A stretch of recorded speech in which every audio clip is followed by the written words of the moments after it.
proof for me to make sure that I don't forget to begin the recording. So, oh, and there's some new transcript. Yeah, I don't want all that. Just tell me this. Okay. So this session is recorded and transcribed, and we use the clips. We like to use the clips for some of our marketing. So it's possible you'll see yourself on LinkedIn, and I thank you for that. We like to see your face. If you can turn your camera on. I know sometimes we're in different situations and we can't do that, or you may actually be eating lunch and you don't want to do that. I understand, but I'm still going to encourage you. Robert is our presenter today. Hi, Robert. And I'm sure as he talks with folks, he likes to see your face. It makes the discussion much more rich. Please use the chat for conversation. I always like when people put, what their role is, what company they're in the chat.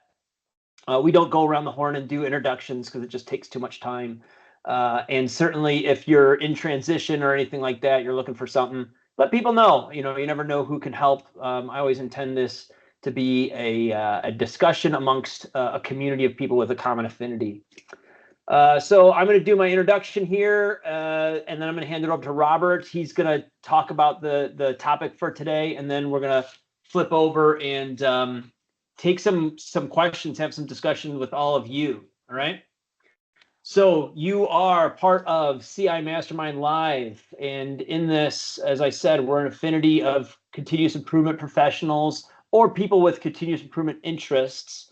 I keep most of our discussions around 5 to 15 people, I would say, is a typical size of these groups. There's always some brief learning that we do.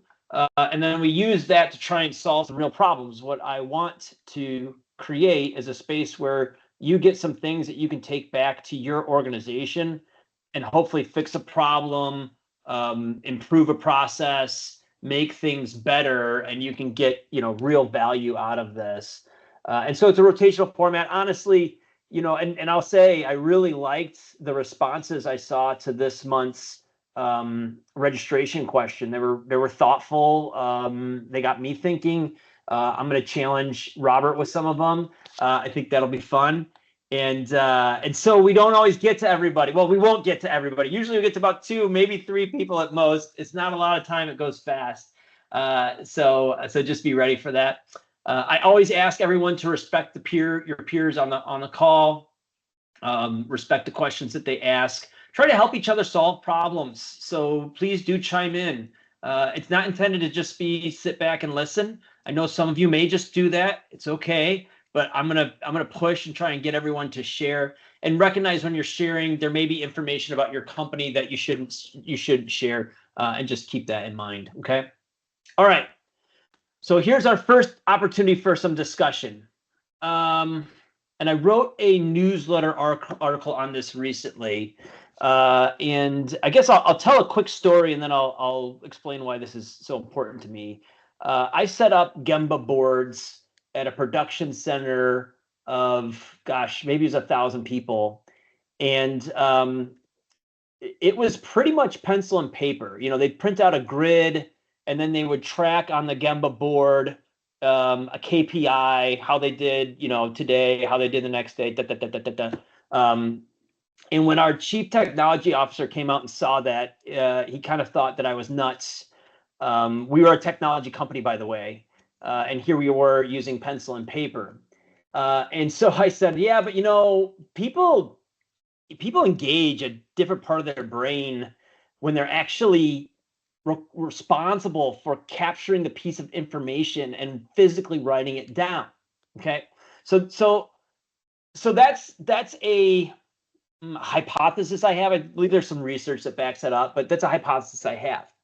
At the same time, at Chalmers Street, we are digitizing tools. I'm taking tools that have typically been, pencil and paper tools like Leader Standard Work, and I'm making them digital. Okay. What I'm wondering is, am I breaking some of my own rules? Am I challenging some of my own hypotheses? What's better? That's the basic question. And I would be interested. I want to open it up to the floor. I'm not going to have too much conversation on this, so I'm going to cap it around 5 minutes. But in your all's experience, is there a better paper and pencil is good for this? Digital is better than this? Should everything move to digital? What are your opinions? So I'm going to be quiet, and I just love for a couple of people to pipe in and tell me what you think. I work with a lot of sales organization, and everyone's spread out throughout the U.S. So making it physical would be a pretty difficult task. Okay. Yeah, I tend to lean toward the physical when I'm in the warehouse if they're in the office, though. But you do lean toward the physical in the warehouse. And the reason is? I know what you said. I would also add maybe a maturity of our systems. And so I think with a low maturity, say physical might be a better option. And if you have systems that are maybe kind of tied into your warehouse management system or ERP or something, and you can get data from there, maybe some dashboards might be helpful. Digital dashboards might be helpful. Got it. Thanks, Scott. Ed, you had your hand up? Yeah, I think just echoing what Scott says. I mean, I think when it's on the floor, definitely physical. Because also too, a lot of people, you know, they don't have laptops, they don't have devices, so that's what you're going to get. Same thing though. I mean, my focus is more on the administrative side here. Actually, really, that's all it's focused at analog, and those are spread out teams. They're global, and so yeah, guess what? They have to do a digital board of some sort. And that's just what we're doing right now. Yeah, and so I think what I'm hearing from both of you is kind of it's a capability constraint in your minds. Both of you look kind of like if you're gonna go paper and pencil versus go digital. They're in both sides is a capability constraint. Yep, couldn't agree more. Jason. Yeah, so in healthcare or the hospital setting, like in the patient room, there might be like a board up there with like more handwritten or more manual information about patient name, who is the physician, nursing, some basic information about the patient and their condition. So, in that type of localized setting, there's some good use of that. But as far as like metrics, dashboards, things like that, it's digital all the way in the health system because there's just too much information to make it paper. And I also submit, I think, depending on the use of the information and what you're trying to do, I would say there can also be a perceptional thing. Like if you're trying to make things too much paper, that's going to be seen as outdated, old-fashioned, as opposed to modern. For me, I agree with that. And for me, I think of the ability to aggregate and analyze. And that's why I like digital. I do, though, get concerned, I think, about but are they, depending on the production area, are they really going to be able to get into a digital tool? In which case, right, and I do feel like there can be, especially if they're automatically generated reports, there's a, what's the word? Basically not, the individual that I want to take ownership isn't taking ownership. They're just passing along information. Okay, I'm going to take two more here, and it looks like I've got Brandon next, and then I'm going to keep moving. So Brandon, you're first up. Tell us, what are your thoughts?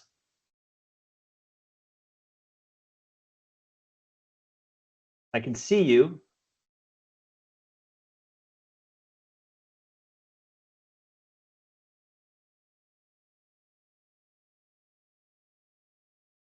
No?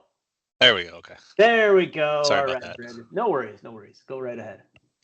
So what I was going to say is I think it depends on who you're working with. So I've worked in psychiatry, I've worked in cell and gene therapy, and if you're working with people on the front line, they're typically not going to be used to seeing graphs that show how we're doing, and they're less engaged. So for me, in terms of if I'm trying to engage with frontline, I like having the digital in terms of me understanding and being able to present to leadership and things like that. But if I'm trying to work with frontline to say, hey, we're having a bunch of patient to staff assaults, or hey, we're having all these product defects, why is that? It's easier for them to see, hey, Bob went and put us at a 4 out of 5 on this, and we can have that conversation much more naturally, much more engaging, versus if we're doing dashboards and stuff, there's just usually with the dashboard working, the dashboard not. So just in terms of kind of the ease of engagement is much better with paper in my mind versus digital. And let me make sure I'm capturing, but I think I agree fully. The digital world creates an additional buffer or obstacle to smooth communication because it doesn't always work the way we expect. Is that what you're partly, at least, what you're saying? Yeah, exactly. That's a great point. That's a great point. Okay, Chad, did you want to add anything? Yeah, just kind of summarize and kind of agree with a lot of things there, but I think it's who is the audience you're intended to use for these type of tools. I believe the shop floor, kind of that ground level, should be the paper. They're going to take more of the ownership into actually that physical, all right, I got to go record this. I'm getting that mentality of, uh-oh, I can see it right hand. I missed my metric. I missed my target. But on the flip side, if you're looking for something more on a trending at a thing long term, the digital has to be the way to go. So I think there's a hybrid option of getting that paper aspect, that human element to recording it, but how do you feed into something into the dashboards that is the tool that is posted everywhere? There's that. Whoever can create that tool is going to be the one that's going to be the most successful in this, because you're going to solve both problems: ownership on the shop, and then the ownership from a visibility standpoint is where the leaders want to see it.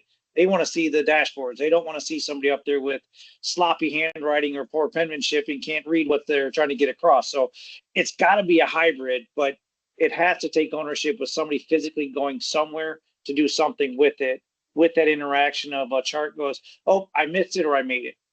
You know, that's the dream, honestly, because I've had this conversation with a couple different people, including my development team, and saying that can we build some OCR or something where I can take leader standard work from paper and digitize it, so I aggregate the information off of it, but I collect it in a more physical way on the production floor. And they said, sure, that's possible, but how much time and money do you have? So that is the dream. I think that is the right way to go. All right. This was super helpful. It's helping me kind of as I think where we're going with our own digital tools, and I'll keep you guys updated as that evolves. All right. Next CI Mastermind Live, mark your calendars, August 28th. As always, I'll send a note out after this session with a link to register. We will have Zena Wright on. She's been on before. She's got a really great background in data quality. When she was on last year, she gave kind of a framework that companies can use or should use to build strong inputs into their systems, data collection systems.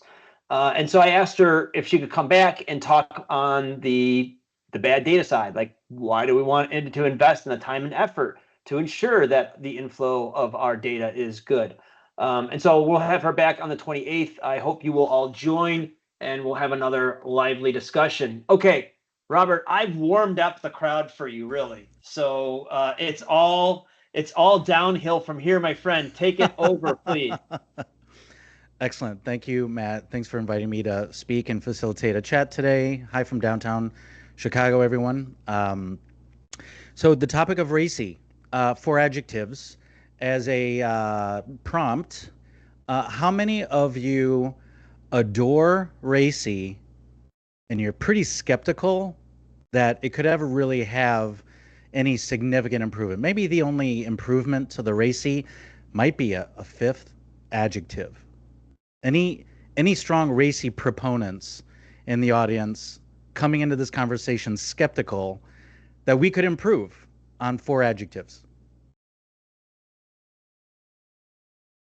All right, I'm hearing crickets because I think the RACI is better than nothing. That's a pretty low bar.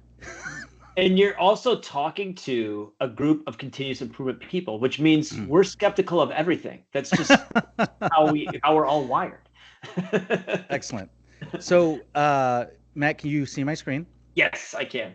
Okay, so folks, you can see just how many slides I have ready, but my anticipation is that y'all are going to interrupt me, or Matt's going to interrupt me. We're going to take a big pause around slide, I don't know, 6, maybe 8, So Matt is going to steer he's got this deck. He's going to steer us when to intervene, when to pivot, when to pick us up, drop us off.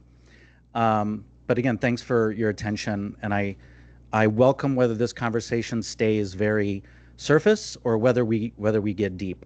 So the title of this session is, could 5 verbs replace those 4 adjectives? So instead of RACI, there's 5 verbs that spell Dr. Rad. Simon Sinek encourages us to start with why. Why would we want to reimagine the RACI? It's been around a long time. It's not solving our biggest problems. And I also want to explain that I've only used RACI in a project context, like around the project charter and a project plan. Over the last few years, I've realized, wow, some people use RACI in an operational context within swim lanes, because evidently the verbs in swim lanes and process flows isn't enough. And some people actually use RACI and verbs in process flows. And this session is not about that. This is about whether you would use a RACI within a project. The project plan is a fast follower, that sort of thing. But my conclusion over the course of my career is that the RACI, it's a false sense of governance. It's prone to set it and forget it. And we still have accountability and expectation problems. There's too much ambiguity going on. And those 4 adjectives, not only do they not have teeth themselves, but they lend us to, once we get into a project plan or a task list, how many different verbs do we need? I don't know, 40, 50? Holy complexity, Batman. Smooth is fast. Lumpy is not fast. If you have verb sprawl in your project plan and a task list, I promise you, you are reinventing the wheel. I promise you, your lessons learned feedback loop is weak. And this acronym VUCA, hopefully all of you have heard it 20 times in the past month. But I believe that this conversation is worthwhile because we have teamwork that has insufficient teeth, low discipline. We're a team that's all over the place, and we're surrendering to VUCA instead of vanquishing VUCA. The deep dive of this material is in 2 of my 3 books. These 2 books are already available. In the first book on the left, I talk about the metaphor of an agreement factory, which the 5 verbs is critical to shape the culture of an agreement factory or an elegant expectation factory. I have a strong background in the performing arts. So the second half of the first book is about why does theater, improv, music, partner dance, why should we be imitating a symphony? I mean, what value is there in rhythm? And the second book is what would you govern? What's worth putting on paper? And you'll see the reference in the subtitle here to 5 verbs. I jokingly say the second book, for documentation skeptics, it is a checklist of the documentation that evidently you should avoid. So what are these 5 verbs? You know these 4 adjectives, so the first place to go, and by the way, we are about 1 or 2 slides away from you interrupting me, so get your wheels turning about your positive and negative reactions to, is this a pretty superficial, not far-reaching change? If you were to, instead of building a RACI, if you built a project plan based on, defaulting to these 5 verbs, what would that do to your project culture? So I love this quote from Chris McChesney in his book, The 4 Disciplines of Execution. Execution's 2 best friends are simplicity and transparency. And simplicity and transparency are the 2 of the opposites of the last 2 letters of VUCA. The last 2 letters of VUCA, C and A, complexity and ambiguity. And 5 verbs is a big step toward shaping a culture of simplicity and transparency. 5 verbs gives you both. It is a RACI, but it has teeth. Everything you want to accomplish in your RACI, you can accomplish with 5 verbs, but wait, there's more. A RACI doesn't give you a sense of sequence or interdependencies or duration of the work or duration between the work, that time we spend waiting. And the RACI doesn't give you a sense of closure, and the RACI gives you all that. RACI doesn't force collaboration. 5 verbs, whatever you would govern with 5 verbs, it is unapologetic forced collaboration. But it is easy to opt out. Say, I don't like those verbs. Well, then what verbs? Where do you contribute? What's your verb? I respect your pronouns. I really want to know your verbs. Oh, this feels so explicit, or it feels so rigid. This feels so very waterfall. Well, it's explicit, but it's not rigid. The ink is always wet. So now, in this rhythm of 5 verbs, we can shape this factory of agreements, a factory of expectations. And we're managing only the finite productivity. We're not going to formally manage the infinite activity. So one more slide and I'll pause, Matt. One of the benefits of 5 verbs, and for those of you who know Toyota, right, this is very congruent with what Toyota teaches. So when we worry about accountability, 5 verbs, specifically the assignment of approve, we now have a micro sponsor, which is really valuable because that role of a project sponsor or product owner in the Agile world, it's such a big job, and it is a common point of failure because it's just such a big job. Well, conventional advice, I'll take it, break it down into smaller pieces. What does it mean for us to have micro sponsors? Tiebreakers, saying, hey, we know that the insurance line of business is going to want this, and public sector line of business wants this, but who are we going to tee up as the tiebreaker and a micro escalation point? Ironically, we avoid and prevent over documentation because the moment someone blinks and we can't assign one of these verbs, we now have license to do that work at the pub. Say, hey, boss, we're lean. I mean shorthanded. I mean lean. Don't have anyone to draft the project charter. We don't have anyone to approve the process flow. So not worth documenting. Documenting it is evidently overkill. So these decisions we're about to make, we're going to store in our heads. Maybe buried in email. And now we can couple authority and accountability, because too often these get decoupled. And as we stabilize what we do, that can withstand the rigor of 5 verbs, we are now solving the U, the C, and the A of VUCA, the uncertainty, because we're becoming really certain about what do we do that's worth 5 verbs. And I've already spoken to the C and the A. Now we have a tighter feedback loop for our lessons learned, because now there are just a finite number of places to go back to our project plan for our next project or our next phase of a project. There's only a finite number of places to change stuff. Is it what's worth documenting? Is it the interdependency? Is it the duration? Is it the assignment? If any of you have documentation debt, this is a very straightforward way to gradually pay back your documentation debt. And I added this, Matt, just yesterday, and I'll stop here and welcome conversation. The event I attended yesterday was about employees being always on. So I feel like a topic, a conversation about boundaries is really worthwhile. And 5 verbs combined with the finite number of things that you would govern with 5 verbs helps us establish a finiteness, especially of documentation, because what AI is about to do is generate an infinite amount of not living documents, but dead documents. So I will pause there.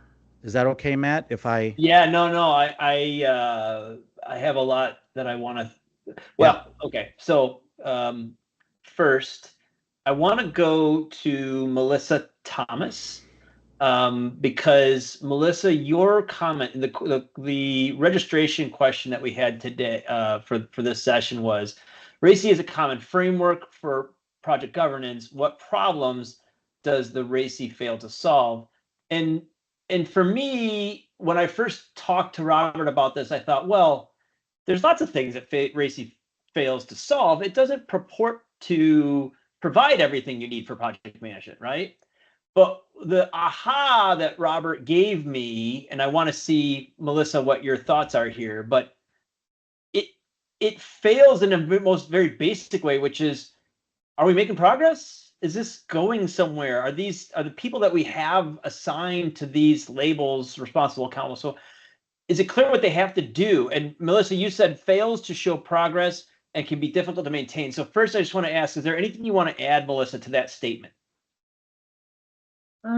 Not really, no, sir. Okay.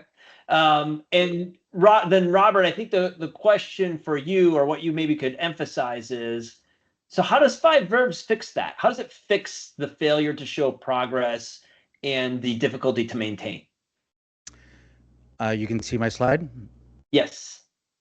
In a word, % complete. That is the evidence of progress.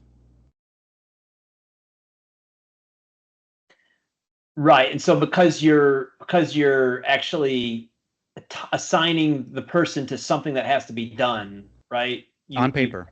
On paper. Because otherwise it's just a chat. And no one's going to care about it. Because whatever you decided is in your head. Perfect. Perfect. And then I'll just ask Melissa, does that make sense to you? Yes, it does. Excellent. Excellent. Okay, so let's keep going here. So I wanted to go to Brandon Hole next. And Brandon said, I struggle to find benefit, potentially struggle with the difference between responsible and accountable, consultant, and informed. I generally have responsible and informed. Brandon, is there anything you want to expand on with that statement? No, I mean, I think honestly, this does do a better job of, for me, whenever I'm putting a project together, I'm trying to think of like, what are the actions that I need to do and who's owning them? And one of those actions is always, to what you're saying, informing, and consulting to me is similar to informing. I've never really thought about it in terms of like the review and revise. I thought that was kind of, or yeah, review and revise. So I thought that was, I definitely, at the very least, going from that, the 4 on the left to 4 in the middle is definitely a lot better than just RACI as a, on its own, in my mind, in terms of driving what should be happening. So my follow-up question is always, do you see a place where you can apply this in your current work, Brandon? I think it would more just reassess how I'm thinking about whenever an action is completed, what those follow-up things need to be.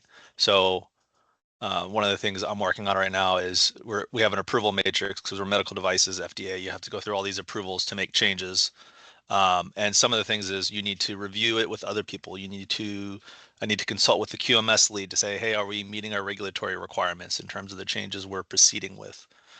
So it's I don't really have anything specific yet, but it does kind of start me thinking down a path. Hey, Matt, I just want to point out that what he's describing is an operational context, right? He's describing a swim lane diagram that's within, like, see where my mouse is, a current state process flow. So I respect, what you're doing, and I'm nodding, but I don't think what the scenario about these medical devices, I don't think this is a project context. These are operations that have checks and balances and healthy friction. But what he's talking about is within the process flow. Am I making sense? I'm not fully following. What are you separating project work from operations work? Is that what you're Yes, trying to yes, say? yes. Gotcha. So the 5 verbs. And let me ask Brandon: is that, when you're kind of talking, were you talking product launch or maintaining products? This would so this would be changing the way we go about. I mean, the project is improving our change order time. So for me, it is still a project. It's not so much in operations. Okay. So it's a process improvement. Yeah. It's one action out of the process improvement whole for the activity. Yeah. So that project might have changes to a process flow if the team wants to document it. It might have some change management. It might even have some code. Yeah. Okay. Yeah. So this is a proposal of 60 things that I believe are most of them. There are some exceptions, but that gets in the weeds for purpose of today. I believe this is my proposal for everything in a project that's worth governing with 5 verbs. And so back to Matt's question of where would you apply 5 verbs? If you're governing like design, build, test stuff with a RACI, I'm just proposing that you're going to have better discipline if you, instead of managing design, build, test or process documentation with a RACI, I think you're going to help yourself if you govern with 5 verbs. Am I making sense?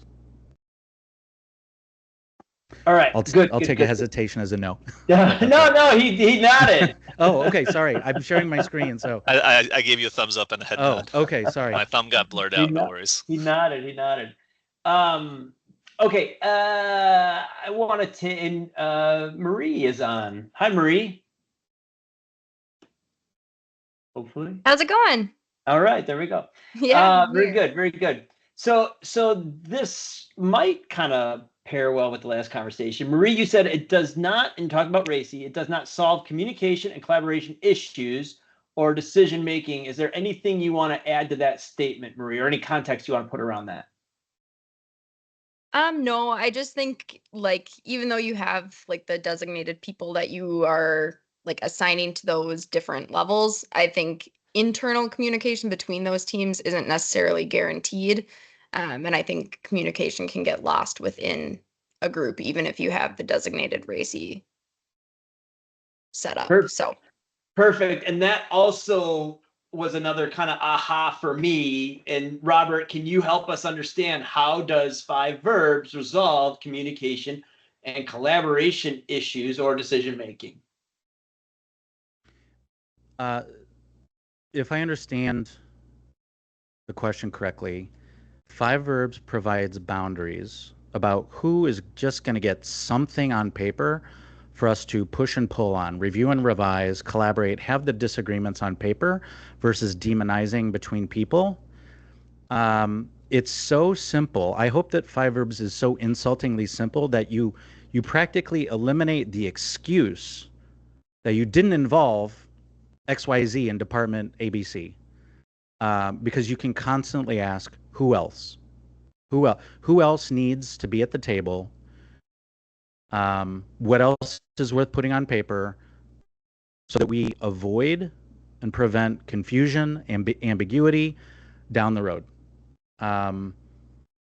So there's no single, I submit there is no single point of failure, because anyone who is aware and familiar with the assignments is now empowered to ask who else. So it shapes a culture of humility, inclusivity, minimizing blind spots, because the 5 verbs is so insultingly simple.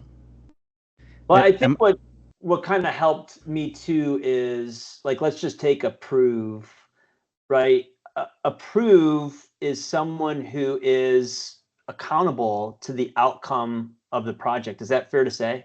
Well, you just raised the altitude of the project. I'm going to say, well, because that's too high of an altitude, and I want to, right, that's a big job, the project. Now, if you want to say the project charter, like if there's one throat to choke, and I don't even want to be glass half empty about it, but the person who is responsible for the project, well, then I'm going to say it's the person who approved the project charter. But I could also go back to say, on the roadmap, the rhythm of approving a roadmap on a monthly basis, right? So now we're jumping out of a project-specific asset. The roadmap is like reinforces every month, what are the projects that are in flight? Are we still okay that we have these, 8 projects in flight? We've got these 6 projects that are not yet started, and monthly X number of people align that we're not saturating our folks.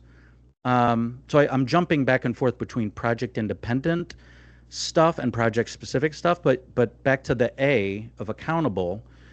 Again, I'm trying to break it down into smaller pieces, because every company is different, except what I do know? I do know that all of these things, A, are worth putting on paper, and all of them need to have some approval before the team proceeds downstream. Yeah, I guess what I was getting at is it's the specific piece, right? Is that you're getting specific about what am I accountable for? To your point, the project is big, project charter would be smaller, and that I would believe would aid in clarity in decision making and collaboration. Yes. So what you're talking about is row 6. But I'm trying to minimize ambiguity, because when you say, oh, so and so is accountable for the project, I just think that's too big of a bite, and I want to eat the elephant with smaller bites. So let me pause there. So Marie, did that help in terms of the question you had? Yeah, good here. Let me pause a little bit here and open it up. There's some other questions I wouldn't mind getting to, but I'd like to hear from the group. What areas of clarification to understand this do you need, or would you ask Robert? Do you have any places that you want better clarification, or any areas that you want to challenge?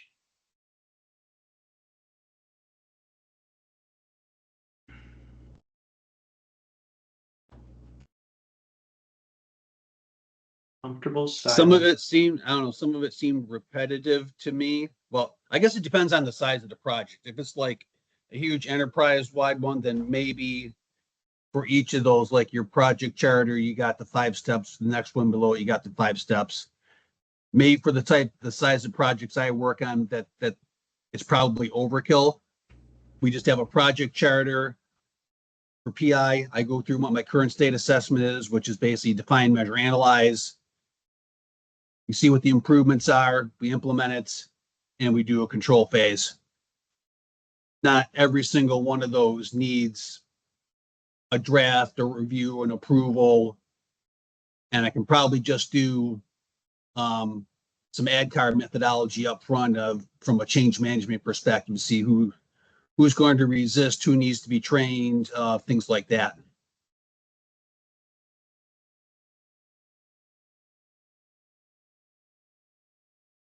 Robert, thoughts? Well, for what it's worth, row 28 through 37, this is translating ADCAR into whatever whatever is worth putting on paper. So awareness, put on paper an awareness blast. Desire, D for desire, row 33, elevator pitch. And I suppress the 5 verbs down here because it's always the same 5 verbs. So it is repetitious. That's the exact point, is that I don't want to have to reinvent the wheel on verbs. Whatever we do, that's collaborative. If we want to force collaboration, I'm going to govern with 5 verbs. And if collaboration is optional, then I really don't care what my verbs are. But you mentioned the word implement. I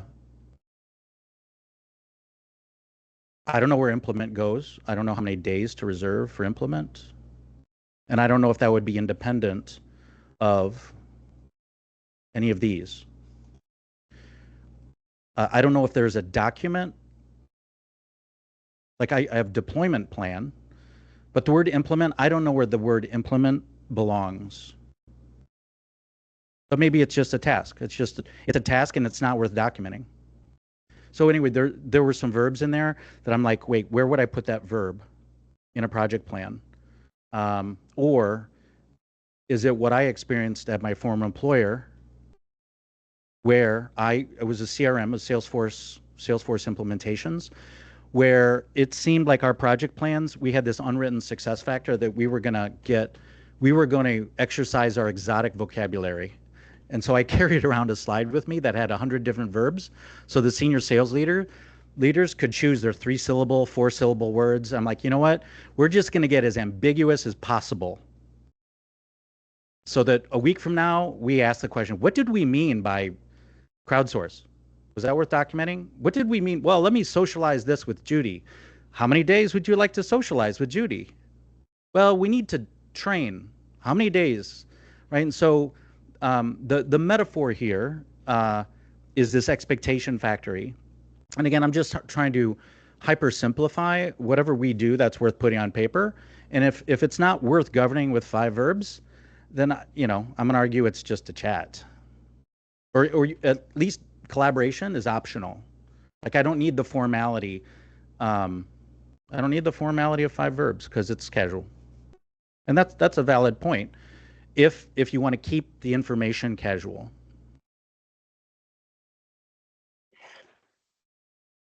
Any other question? Yeah, go ahead, Brendan. So I can actually kind of really relate to what I think it was Jason was saying, because most of the time when I'm managing my improvement projects, I'm doing it via an A3. And so I don't have a giant project plan. And so maybe it's in the instance of an A3, and this is kind of where we're getting me when I was talking about with the change order changes, is for me, I think of it maybe as more of a checkbox when I'm thinking through what actions I need to do to fully complete the A3. I need to engage with the frontline. I need to engage with the supervisors. I need to engage with quality. I think of who I have to engage through, and it gives me a different way of, and I think a better way than RACI of thinking through, but I don't know if I would specifically call it out on what my project plan to say. I have a draft person I need to review it with. I have a review and revise person I need to review it with. I think of it more of, I need to go do XYZ, and I think X, do I need to review it with someone, or am I just doing it, or someone else just doing it? So I think for me, it's in terms of, I wouldn't use all 4 aspects every time, but I would think through, do I need to do one of those aspects? Is for me the change I'm taking away. And it'd be parallel to with a RACI. If you govern something with a RACI, would you say, you know what, I only need 3 adjectives? Would I only need 2 adjectives? So with 5 verbs, could you say, you know what, I don't need all 5 verbs? Maybe just 1 verb. Mostly rhetorical, because you know, I've been in a game of go fetch. We had sales complaints at my former employer, and I was asked to go research what was the customer complaining about. And this was like a 4-month project where all I did was research, and then I draft something, research and draft, and it just wasn't a focused diagnosis of what are we going to do differently. It did not formalize. Let me go back. What I wanted us to do is to be able to, on a monthly basis, have a voice of the customer asset. What are we hearing from junior sellers, because they're a gold mine of feedback? Voice of the customer and seller. I want to formalize that stuff, and I want to review it every month. And once we have conveyed to everyone, we are listeners. We are a listening culture. Now we're going to translate the voice of the customer information to a change log, which effectively is a suggestion box. Not yet approved, not partitioned or bundled into projects. That's the roadmap. So I love that this conversation right now is in the project independent, because this is where a lot of failure originates, right? It's before the next project even starts. And so where waterfall really emphasize project specific documentation, the body of work that I'm proposing through my books and speaking consulting, it is really about project. The emphasis is the project independent stuff. What do we do before our next project starts? That's worth governing with 5 verbs. So we force collaborate. Yeah. I want to squeeze one last in here before we're kind of out of time, but I want to squeeze one because I feel like, so Bart Schoaf, hopefully I pronounced your name correctly there, Bart, said why and how, motivation, teamwork, I'm not sure, but do most RACIs cover training for coverage during someone's absence or vacation? That I'm a little less interested, but why and how motivation? Now my view is that's not going to be covered by a RACI. That's going to be covered by a project charter, which also wouldn't be covered by 5 verbs, but might be created with 5 verbs. And I'm just, Bart, did you have anything you wanted to add to that? No, it sounds like a personal problem, just trying to work on getting folks to come up with their own next step. We have trouble getting folks around the table, being willing to take a draft seriously, busy, and so we run around. Those of us that are working on projects, we just run around doing our own thing. And so, I see a RACI sometimes as a one-time effort that it doesn't push anyone towards an action. So I like the 5 verbs concept. I think that's very wise. Robert, anything to add to that? Not immediately. No. Okay. All right. Good. Good. Thanks, Bart. I'm glad. Hopefully, Bart, is this something you can take back and apply? Oh, yeah. Yeah. Are we getting some PowerPoint emailed to us or pushed out some kind of way? That would be entirely up to Robert if there's anything here he wants to share. I will share this video, the recording, but I'll leave that to Robert to decide. Yeah, so the PDF, I share the PDF. I've seen my material grow legs and get bastardized. And again, congratulations, that's a compliment. Well, now when they bastardize it and still it's and take stuff out of context. And I got to say, books are not expensive, but if anyone wants a free book, maybe I'll send you the PDF. But editors are expensive. Yeah. But no, just I'm happy to have more. I'm doing a ton of public speaking, and the nature of the pushback and the skepticism, because there are pro VUCA people out there, right? There are chaos agents out there that they just love the churn. And so, yes, this is threatening to the chaos agents. This material is threatening to those who are low discipline and low empathy, and they want to shape a culture of low discipline, low empathy, low self-esteem, low humility, because this is all about sending your self-esteem and confidence in your work through the roof, sending your humility through the roof, your discipline and your empathy through the roof.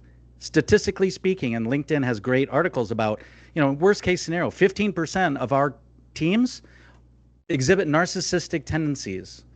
So the narcissists in your group, because I'm confident there are 0 narcissists here today, but the narcissists in your team are absolutely threatened by this stuff.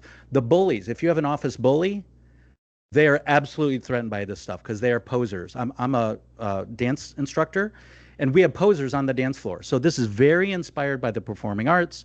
So this material really easily resonates with musicians, theater people who have been in partner dancing, whether it's swing, Latin dance, or people who have taken classes at Second City. This is all heavily inspired by synchronization. Everything I learned on the dance floor, I apply off the dance floor. There are so many amazing culture traits, collaborative culture traits in the performing arts. What would it mean if we just imitated a symphony? And you know what? Being part of a symphony is the best fucking seat in the house. And that's my vision for this work, is that all of us feel like we're playing cello, we're playing saxophone in the middle of an innovation symphony, a communication symphony, because too many of us are caught in communication traffic jams. You might call yourself agile, but last I checked, anyone caught in a traffic jam is not moving fast. This material helps you convert your traffic jams to a symphony, a communication traffic jam to a communication symphony, convert your frustration factory into an elegant expectation factory. Because now I don't have to reinvent the wheel. Whatever we're doing, it's worth 5 verbs. And whatever else, we're going to do at the pub. I'll step up. Thanks for letting me be on a soapbox, Matt. Elegant expectations, that might be something I put on a coffee mug or something like that. Like that is, I like the picture that paints. So we are over time, but that's fine. I appreciate the conversation, and Robert, thank you so much. And Robert, if there's anything you want to send me, because I do send a note out after the meetings on how people can follow you or take a look at your materials, go ahead and send me that, and I'll make sure I include that in the post-session email. Thank you so much, everyone. I thought the dialogue was really good. I really appreciate the questions and the engagement, and we will do this again next month. I hope to see you all there. Have a great day. Excellent. Thanks, Matt. Thanks, everyone. Thank you. Thank you. Thanks, folks.